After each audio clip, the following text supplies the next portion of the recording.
안녕하세요. 조비로 은퇴를 꿈꾸는 남자 조은나입니다. 오늘은 2024년 9월 1일 일요일입니다. 오늘은 지난번 웨스턴 뮤지엄 오브 플라이트 셀러브리티 렉처 시리즈의 Q&A 부분을 가져왔습니다.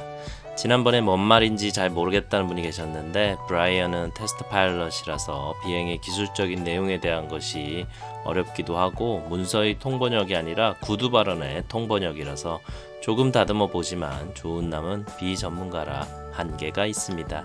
질문은 조비는 테슬라가 전기 차량에서 한 것과 유사한 네트워크를 구축하기 위해 다양한 위치에서 충전하는 것을 고려하고 있습니까? 에 대해서 조지가 시설 인프라의 목표는 이륙 및 착륙 지점에서 충전을 하는 것입니다. 이는 다양한 FBO와 협력하고 있으며 다양한 사이트 헬리패드를 검토하고 있습니다.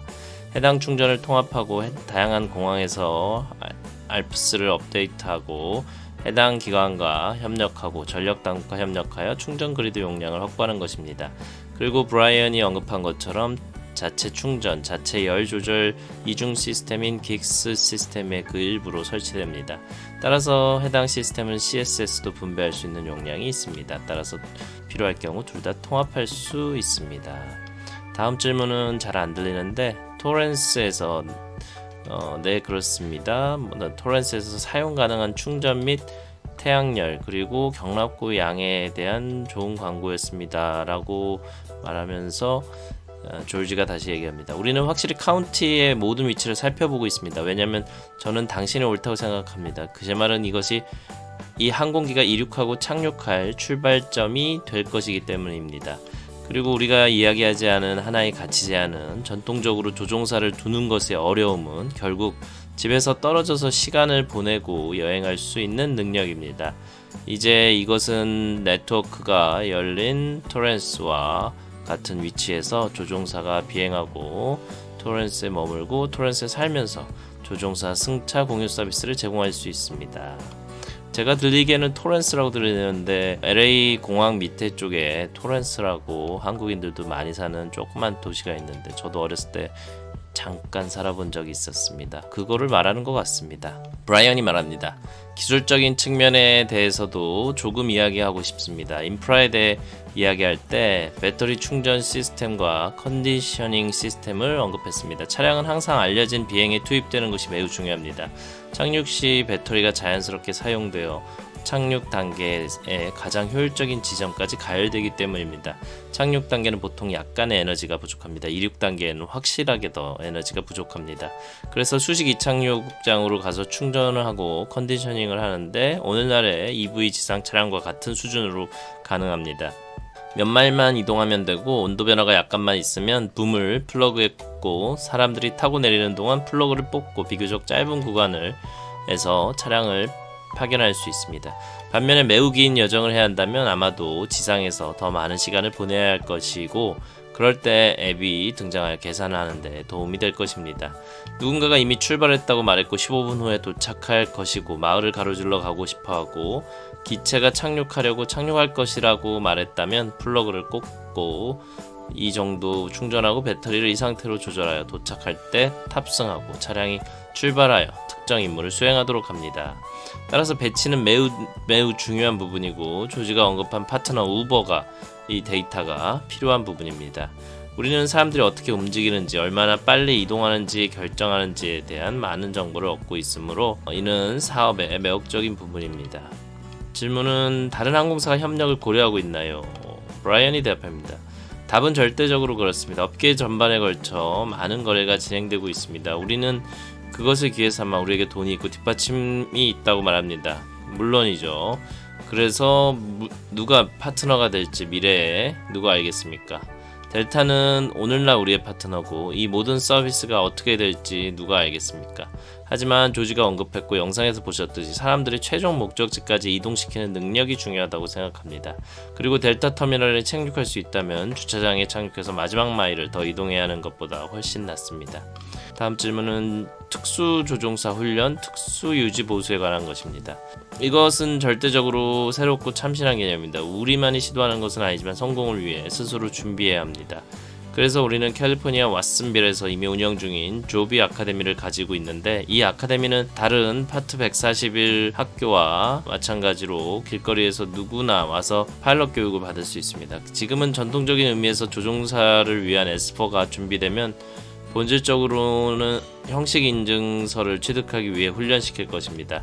그래서 그들은 S4에서 통합 제어 법칙 유형으로 특별히 검사를 받을 것입니다. 고정익 배경이든 회전익 항공기 배경이든 S4에서 등급이 매겨진 것은 차량이 매우 독특하고 레벨 D 시뮬레이터와 많은 교실 작업이 포함된 훈련 프로그램은 모두 이전에 알고 있던 것을 활용하도록 만들어졌습니다.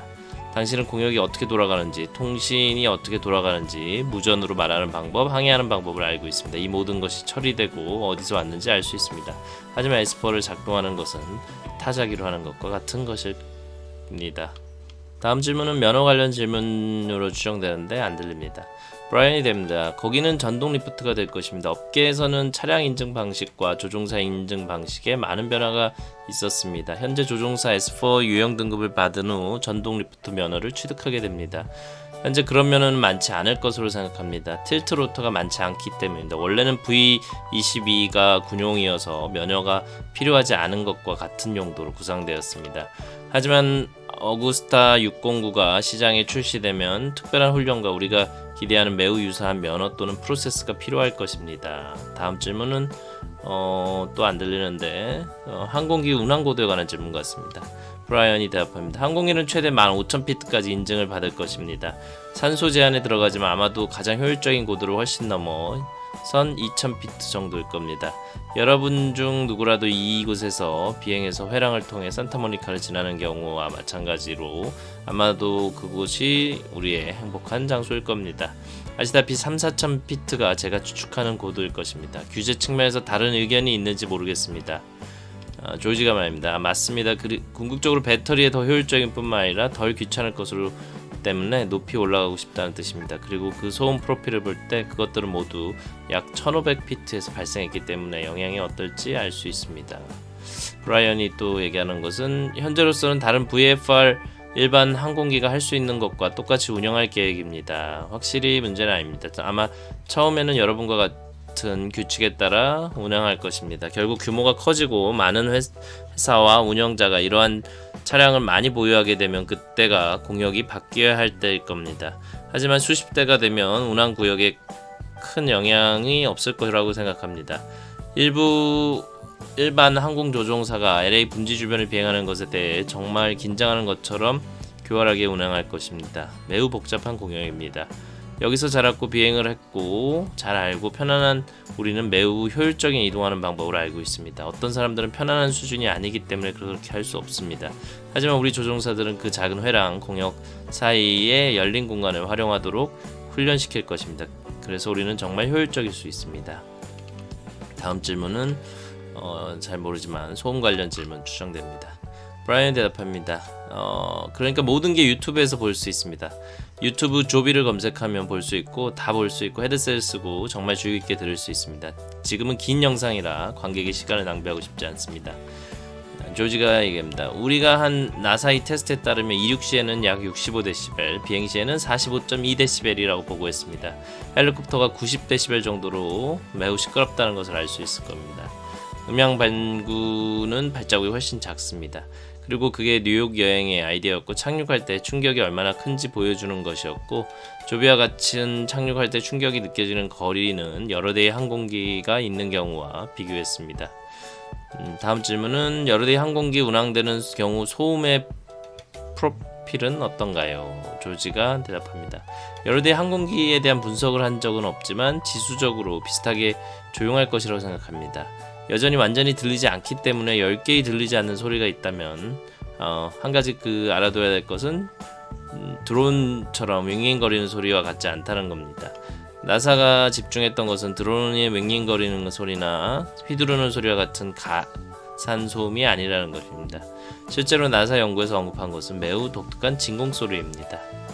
질문은 서비스 도입은 언제 있나요?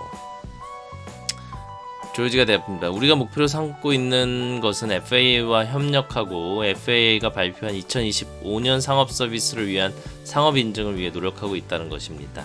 다시 한번 말씀드리면 브라이언이 언급했듯이 항공기 중 하나는 이미 에드워드에 변속되어 있고 조립 라인에서 나온 다른 세 대를 테스트하고 있습니다.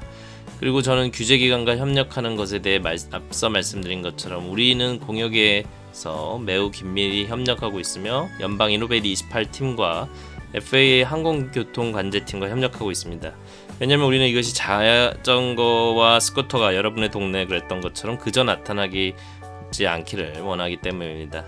이것은 우리가 규제기관과 긴밀히 협력하여 앞으로 5년, 10년 동안 장기적으로 항상 개발할 것입니다. 하지만 그동안 기존 국가 공역 내의 기존 규제 프레임워크로 이러한 운영을 시작합니다. 브라이언이 대답합니다. FAA에서 인증 시기를 결정하고 완료 시 이미 순조롭게 진행 중이며 항공기 자체보다 훨씬 더 많은 것을 다루고 있습니다. 모든 부품에는 제조 허용 범위가 있어야 하며 조비에는 145 부품 수리 스테이션이 있습니다. 이미 가동 중인 135 부품 주문용 전세편이 있습니다. 따라서 이 모든 단계는 조각으로 진행됩니다. 조비에서 큰 목표를 가지고 있다는 것은 맞습니다. 반드시 완전히 통제할 수는 없지만 2025년에는 어떤 형태의 상업적 서비스가 있을 거라고 확신합니다.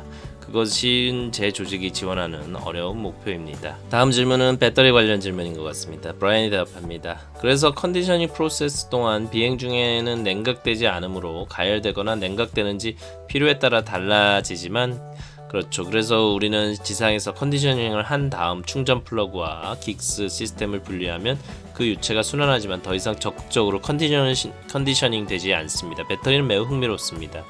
우리는 자체 품질 관리 시스템을 가지고 있으며 외부에서 팩을 공급하지만 그런 다음 우리는 이것이 정말 좋은 배터리고 이것이 허용 가능한 배터리고 이것이 그렇지 않다고 말하는 자체적인 방식을 가지고 있습니다.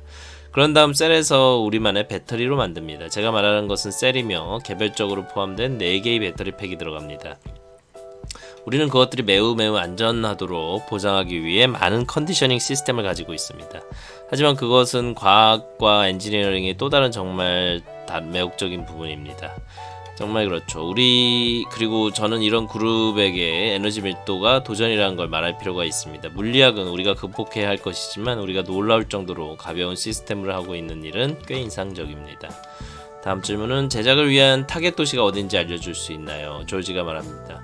로스앤젤레스와 뉴욕이 주요 시장이라고 말했죠. 교통체증이 있는 주요 도시 핵심 지역을 살펴보고 있습니다. 그리고 이 가치 제한은 실제로 1시간 걸리는 여행을 20분이 걸리는 여행으로 10분 만에 이동할 수 있는 능력입니다.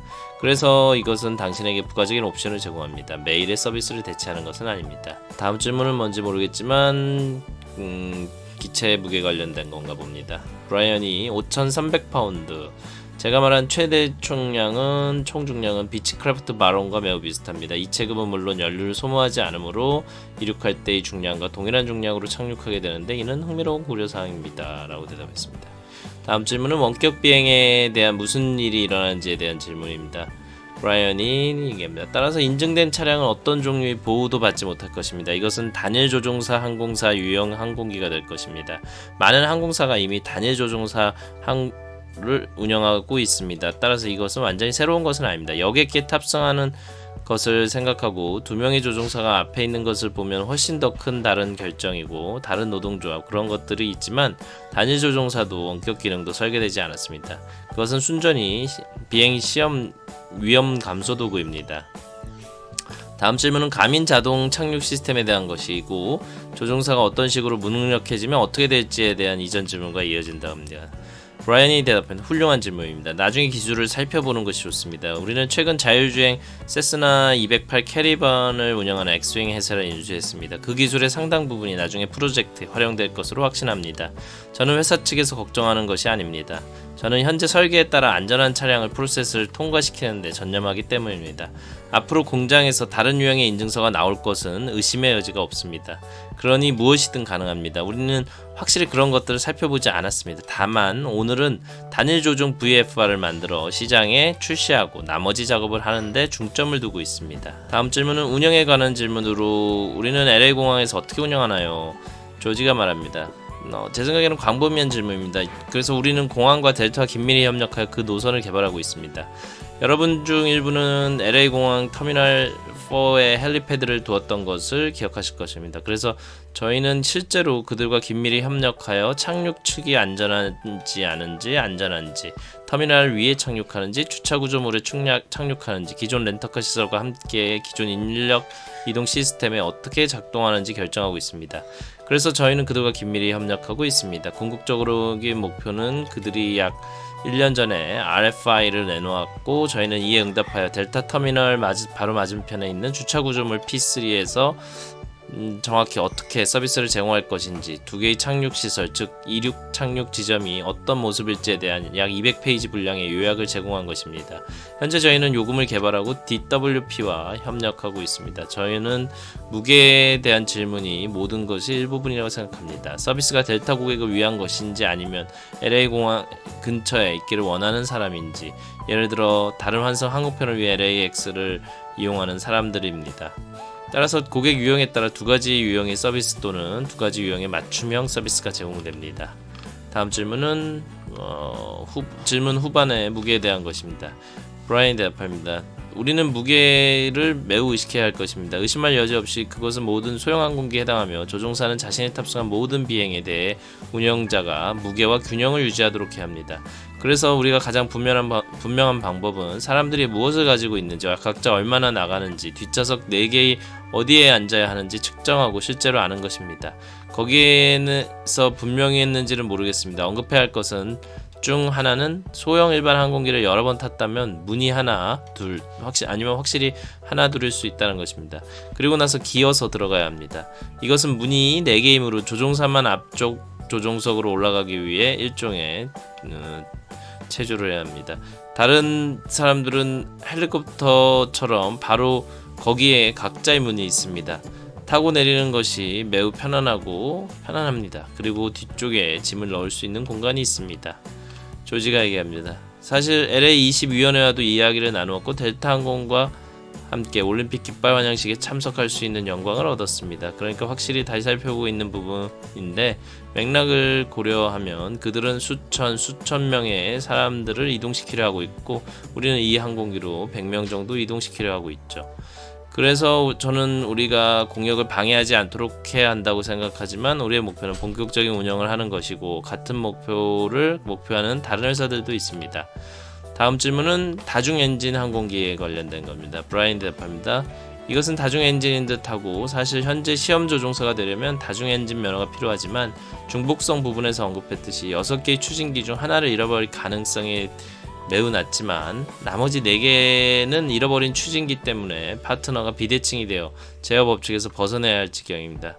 여전히 작동 중이고 여전히 거기에 있지만 비대칭이기 때문에 많은 것을 할 수 없습니다. 나머지 4개는 이제 최대 150마력까지 전격 출력이 되어 조종사가 이전에 가졌던 것과 동일한 제어 법칙, 동일한 핸들링 품질을 계속 사용할 수 있습니다. 따라서 비상 상황이 되어 착륙해야 하지만 조종사는 제어에서 어떤 종류의 비대칭성도 문제가 되지 않습니다. 6개의 추진기가 모두 작동하고 있는 것처럼 공격적으로 비행할 수 있을 것으로 기대합니다. 우리는 아마도 이렇게 말할 겁니다. 이바 가장 현명한 일은 가능한 모든 에너지를 보존하고 매우 편안하게 좋게 비행하는 거야. 그런데 그게 프로필이 될 거야. 우리는 이 차량에서 사람들을 아프게 만들지 않을 거야. 우리는 부드럽고 매우 의도적이며 매우 에너지를 의식적으로 비행할 것입니다. 그래서 저는 OEI 1인치 앤아웃 유형 시나리오 조종사에게는 별 문제 없을 거라고 믿습니다. 훈련하기 매우 쉽습니다. 다음 질문은 전환과 전환 시 모터 위상을 어떻게 조절하는지에 대한 것입니다. 브라이언이 대답합니다. V22 오스프레이와 달리 우리의 니셀은 비행 제어 법칙이 필요하다고 생각하는 모든 위치에 기울일 수 있습니다. 모델을 따르는 시스템이기 때문에 시험 조종사가 비행을 가르친 방식을 알고 시험 조종사가 가르친 대로 비행하려고 합니다. 그래서 시뮬레이터를 비행하고 차량을 비행하면 시뮬레이터처럼 날 수 있다고 말합니다. 그 이유는 정확히 동일한 로직의 내부에 있기 때문입니다. 그러면 셀이 하는 일은 기울임을 하는 일이 모두 백그라운드에 있습니다. 조종사는 엄지 휠 레버도 없고 그에 대한 제어도 전혀 없습니다. 차량은 똑똑한 엔지니어들이 모여서 이 정도의 경사각과 이 정도의 무게로 이렇게 빨리 나갈 때 니셀이 이렇게 되어야 한다고 말했다고 합니다. 그리고 회전해야 하는 경우 다른 방향으로 가거나 약간의 요잉할 수 있습니다. 그들은 모두 완전히 혼합되어 있고 그 뒤를 따라가는 항공기를 쫓는 것은 매국적인 일이며 그것이 작동하는 것을 보는 것은 정말 멋진 일입니다. 왜냐하면 때때로 내가 모르는 결정을 내리기도 하는데 내가 직접 조종할 수 있다면 그런 생각을 했을 테니까요. 하지만 컴퓨터는 내가 원하는 순간을 포착하고 롤이나 피치 속도를 제공하는 가장 좋은 방법은 마법 같은 것이라고 말했습니다. 다음 질문은 또 안 들리는데 조지가 말합니다. 사실 우리는 데이턴 제조시설을 짓는 데 관심이 있다고 발표했습니다. 스프링필드에서는 NAMC National Advanced Air Mobility Center와 협력하여 지역 조종사를 양성하고 훈련하고 입법 커뮤니티를 구축하고 생태계를 구축하고 있습니다. 하지만 구체적으로 데이튼에서는 제조를 할 것입니다. 그리고 스프링필드에서는 시뮬레이터 18륜 구동 마을 시뮬레이션 트레일러를 보유하고 있으며 조종사를 위한 훈련도 그곳에서 합니다. 브라이언이 대답합니다. 데이튼 지역에서 생산용 비행기를 테스트하겠지만 언젠가는 마리나와 다른 파트너 위치에서 비행 테스트를 계속할 계획입니다. 물론 데이튼 지역에서 실험 및 개발 비행 테스트를 할 가능성이 있습니다. 다음 질문은 역시 안 들리는데 브라이언이 대답합니다. 윙보는 약 80에서 100노트에서 니셀이 완전히 내려오고 그 지점에서 당연히 완전히 윙본입니다. 그것은 완전히 혼합되어 명백히 0으로 떨어지고 필요한 모든 것을 할 것입니다. 흥미로운 점은 일부 제어 법칙이 심지어 당신의 윙본이 때조차 때때로 기울이기가 약간 올라갈 때가 있다는 것입니다. 왜냐하면 아시다시피 바로 여기에서 약간의 여분의 모멘터가 필요할 수 있기 때문입니다. 정말 무슨 내용인지 모르겠습니다. 다음 질문은 우리 프로토타입과 FAA에 제출할 것 사이의 기술적 어려움입니다. 브라이언이 말합니다. 솔직히 말해서 항상 사소한 문제가 있을 것입니다. 테스트 파일럿과 테스트 엔지니어는 항상 문제를 발견합니다. 우리는 항상 문제를 해결하려고 노력합니다. 결국 어떤 프로그램 관리자가 충분히 좋은 결정을 내려야 하고 우리는 우리가 가지고 있는 것을 시장에 출시합니다. 그래서 언젠가는 프로그램 관리 결정이 우리를 위에 내려질 것이라고 기대합니다. 그러나 지금 우리가 알고 있는 항공기는 이미 크기와 무게가 같고 FAA에 적합한 부품이 들어 있습니다. 아직 전체 항공기는 아니지만 조립되는 부품에 대한 생산 인증서를 받고 있습니다. 그리고 생산 인증을 받은 전체 항공기에 가까워질수록 그것을 가지고 유형 인증을, 형식 인증을 받을 수 있을 것입니다. 그래서 어려움이 있지만 우리는 이미 FAA에 대한 점수를 받을 것이라고 생각하는 것에 대해 노력하고 있습니다. 그래서 꽤 좋습니다. 브라이언이 대답합니다. 조지와 저는 초대의 마지막으로 하는 얘기입니다. 감사드리며 그 후에 다른 질문 있으면 언제든지 연락해 드리겠습니다. 그렇지 않으면 회사를 온라인에서 검색하면 여기서 이야기했던 것 같은 유형의 정보를 많이 찾을 수 있을 겁니다. 아마 우리 둘 다 즉흥적으로 말한 것보다 조금 더 정교할 것입니다 라고 말하며 감사합니다 라고 마치고 있습니다. 오늘도 조비 화이팅입니다.